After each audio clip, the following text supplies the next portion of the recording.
네, 세 번째 계획과 실행 단계죠. 지역사회복지 실천 과정의 세 번째 단계인 계획과 실행 단계를 설명할게요. 어디지? 네, 여기 있네요. 앞으로 갔다 다시 올 때 이거 찾기가 쉽지가 않아요. 네, 앞서 문제와 욕구를 파악하는 다양한 방법을 배웠어요. 그래서 우리 계획과 실행은요, 사실 이렇게 묶어지기가 쉽지가 않아요. 엄격히 말하면 지금 4단계로 나누려고 했기 때문에 우리 3단계를 계획과 실행으로 묶었거든요. 그런데 계획까지 주로 앞쪽에서 다루고 실행을 따로 하기도 하죠. 하지만 우리가 4단계로 묶었기 때문에, 나눴기 때문에 3단계를 계획과 실행으로 묶은 거예요. 그래서 보통 이 계획 단계는 목표와 계획을 따로 분리하기도 합니다. 또 실행 단계도 분리하기도 하죠. 그래서 여기서 소개한 계획과 실행 단계는 하나의 단계임에도 불구하고 따지고 보면 크게 3단계로 나눌 수가 있는 것입니다. 네. 그래서 여러분, 내가 이 수업 첫 시간에 그런 말씀 여러분께 했잖아요. 지금 여러분들은 과학적 근거를 배우고 있다. 그런데 실제 현장에서는 여러분들이 개별적인 창의성이 발휘돼야 된다. 그래서 여기 나와 있던 목표, 계획, 실행 이 3단계를 나눌 수도 있고 여기처럼 이렇게 묶을 수도 있어요. 근데 저라면 목표와 계획은 반드시 하나로 갈 것 같아요. 그리고 실행은 좀 구분을 해야 되지 않느냐, 이렇게 봅니다. 자, 여러분의 선택이, 여러분의 창의성이 어떻게 나중에 발휘될지는 각자의 판단력에 따라서 다른 겁니다. 자, 어쨌든 여기는 지금 목표, 계획, 실행 이렇게 크게 3개로 나눠서 설명을 할게요. 자, 목표 설정. 모든 사회복지학에서 목표 설정 단계는요, 항상 중요해요. 그래서, 이게 뭐냐? 네. 목표 설정 단계는요, 항상 중요하기 때문에, 별표를 칠려야겠어요. 별표를 3개를 주고 싶어요. 3개를. 이 목표 설정 단계는 매우 중요하다. 네. 왜 중요한가? 지금 설명을 해 볼게요. 이 목표는요, 문제를 결정하고 욕구를 파악하고 나면 그 문제를 해결하는 실마리가 돼요. 실천할 수 있는 목표를 설정해야 된다는 것이죠. 자, 문제가 여러 개가 있어요. 문제가 한 10개가 있어요. 지역사회가 가지고 있는 문제가 한 10개가 있어요. 욕구는 한 20개가 있어요. 다 목표로 선정할 수는 없잖아요. 그것을 우리가 선택하고 선별해야겠죠.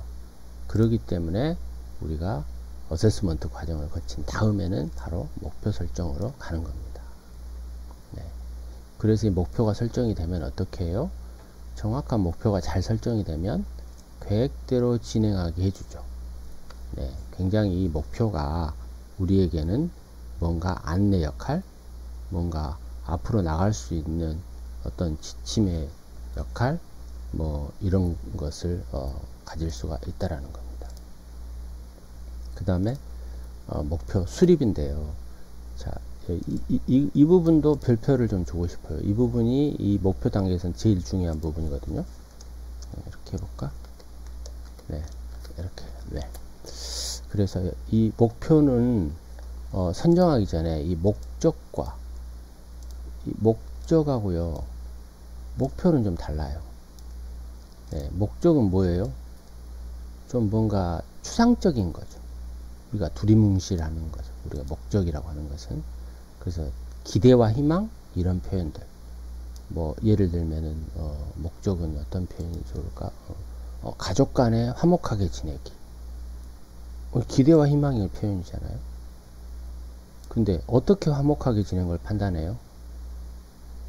어떻게 판단할 수 없잖아요. 그래서 목적을 달성하기 위해서 목표를 명시해야 되는데, 이 목표를 하는 것은 뭐예요? 구체적이고 측정이 가능해야 돼요. 상세하게 보여줘야 돼요. 자, 그럼 가족 간에 화목하게 지내기를 어떻게 구체적으로 해볼까요? 뭐 이를테면 한 달에, 아니 하루에 뭐 3번 이상 대화를 나눈다. 구체적이죠? 한 달에 4번 이상 가족 간 모두 모여서 식사를 한다. 굉장히 구체적이죠. 아까 3번, 2번 했으니까 어때요? 측정이 또 가능하죠. 측정이. 또 성취가 가능해야 되지 않겠어요? 한 달에 4번 정도 모든 가족이 모여서 밥을 먹는다? 가능할 수 있을 것 같은데요? 있을 것 같아요. 네네. 그러니까 지금 우리가 개입하고 있는 이 가정, 지역사회로 할까? 아니, 그냥 예를 들어보면, 이를테면이니까, 지금 개입하고자 하는 지역사회의 이 가정 문제는, 어떤 성취가 가능해야 되지 않겠어요? 건강한 가정을 개입 안 할 거 아니에요. 건강하지 않는 가정이니까, 대화도 잘 안 할 것이고, 식사도 잘 안 할 거 아니에요. 그러니까, 그 정도의 목표는 할 수 있다. 구체적이고 측정이 가능하다. 네. 그리고 이 목표는, 네, 목적에 적합해야 돼요. 가족 간에 화목하게 지내기라는 큰 목적을 가졌는데, 그 목적을 이루기 위한 하위 목표를 하나 둘씩 만들어 나가는 거겠지요. 근데 얼토당토하는 목표를 세우면 안 되겠죠. 네.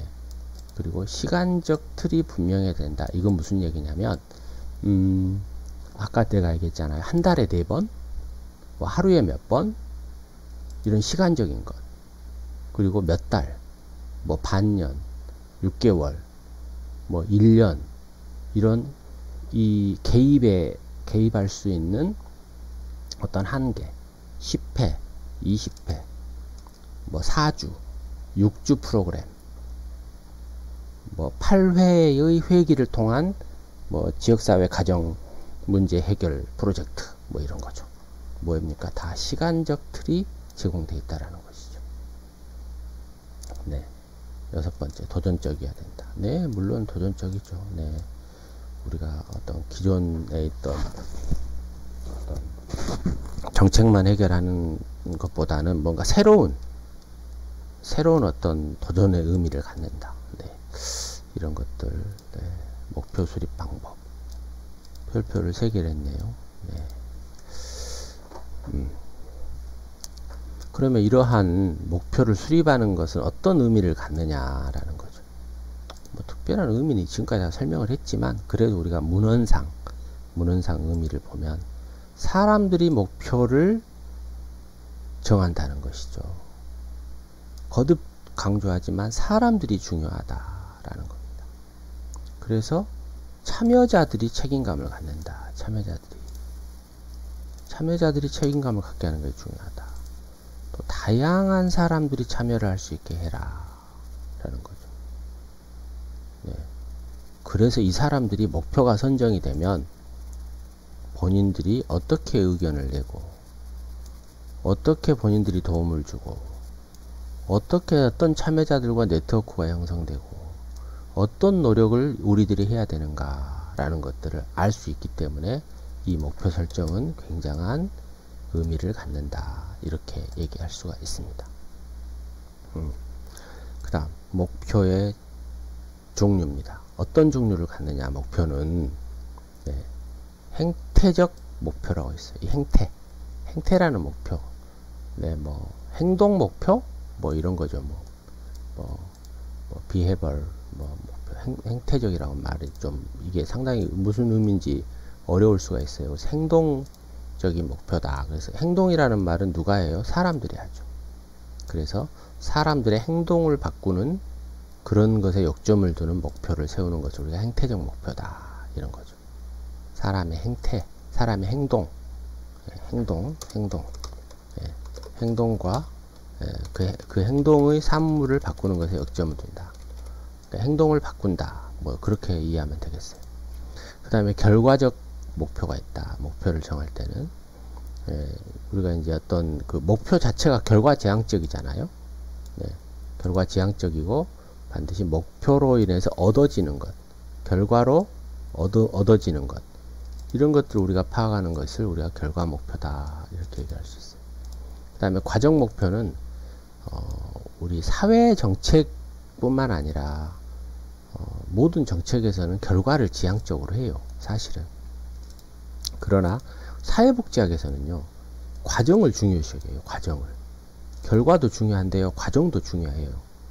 그래서 목표를 이루는 데 필요한 토대를 제공하는 목표. 이 말이 좀 애매할 수 있는데 여러분 이렇게 이해하면 돼요. 그냥 과정을 중요시 여긴다. 누가 무슨 일을 했냐, 누가 어떻게 일을 했냐, 이 자체를 중요하게 여긴다는 것이죠. 노인 일자리를 만든다? 노인 일자리를 왜 만들어요? 노인들의 소득을 증대하기 위해서 만들잖아요. 그런 결과 목표를 가지고 있어요. 그런데 소득이 증대 안 돼도 좋다는 거예요. 그 노인 일자리를 만드는 데 있어서 무슨 일을 누가 어떻게 참여했느냐, 어떤 과정으로서 이루어졌느냐, 이런 것들을 본다는 거죠. 이게 우리 사회복지학에서만 쓰는 그런 하나의 목표이자 평가 방법, 뭐 이렇게 얘기를 할 수가 있습니다. 그 다음 두 번째, 계획 수립입니다.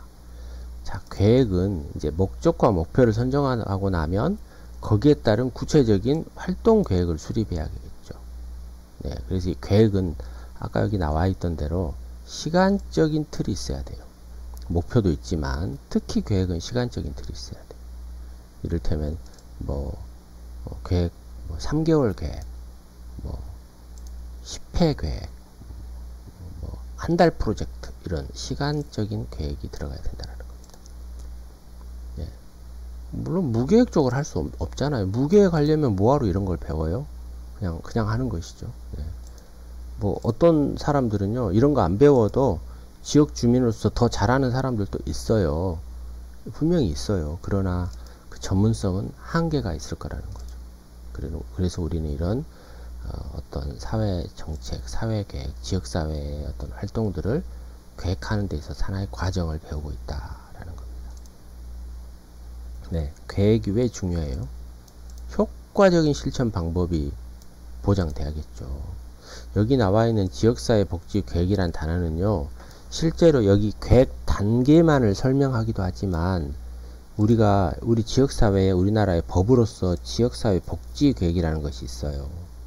그래서 지역사회 복지 계획은 매년 4년마다 한 번씩 그 지역에 어떻게 복지를 할 거냐, 이런 계획을 세우는 것들을 얘기를 하는 겁니다. 이거를 지역사회 복지가 요즘엔 우리가 지역사회 보장 계획이다, 이렇게 얘기를 하는 이름을 바꿔서 부르기도 합니다. 그래서 이 계획과 보장은 같은 의미다. 네, 그래서 지역사회 복지 계획이나 지역사회 보장 계획이나 이건 같은 의미다, 이렇게 말할 수가 있어요. 네. 그 다음 네, 시간이 꽤 있네. 그래서 이런 모든 것들 우리가 사회계획이라고 얘기를 하는 것이죠. 네, 사회계획, 지역사회 복지계획 다 비슷한 의미를 가지고 있습니다. 그럼 이거 왜 중요하냐? 비전이 필요하다는 것이죠. 우리가 비전이 뭡니까? 어떤 미래에 대한 준비, 그런 뜻을 가지고 있겠죠. 장래에 대한 구상, 이런 것들을 우리가 비전이라고 하거든요. 네. 그래서 미래지향적이고 그런 것들을 제시하기 위해서는 계획이 필요하다는 것입니다. 네. 그 다음 두 번째가 총량이 확대된다. 이건 무슨 얘기냐면, 계획을 세우잖아요. 그러면 그 계획에 따른 동원될 수 있는 인적, 물적 자원, 사람, 예산, 이런 것들, 인적 자원, 주민들, 이런 것들을 우리가 계획에 의해서 움직일 수 있기 때문에 총량이 확대된다라는 거죠. 네. 그 다음에 계획이 잘 되잖아요. 그러면 민관 파트너십도 형성이 된다. 그래서 민과 관이 각자의 역할 속을 한다. 우리가 보통 관이 움직이면은 상당히 좋아요. 그런데 관은 정부나 관청 따위를 이르는 말이라고 하잖아요. 근데 관이 움직이기가 쉽지가 않아요. 그래서 계획을 잘 세워서 이 계획서를 전달하면 관이 예산도 세워주고 또 다양한 주체들이 함께 참여할 수도 있는 그런 장점을 가지고 있어요. 사회복지 계획의 이제 과정을 보면 몇 가지의 이제 그 과정을 가지고 있는데 한번 살펴볼게요. 네, 구체적 실천 방안을 이 과정으로 가지고 있어야 된다라는 거죠. 맨 처음에 계획 책정을 제기해야 된다.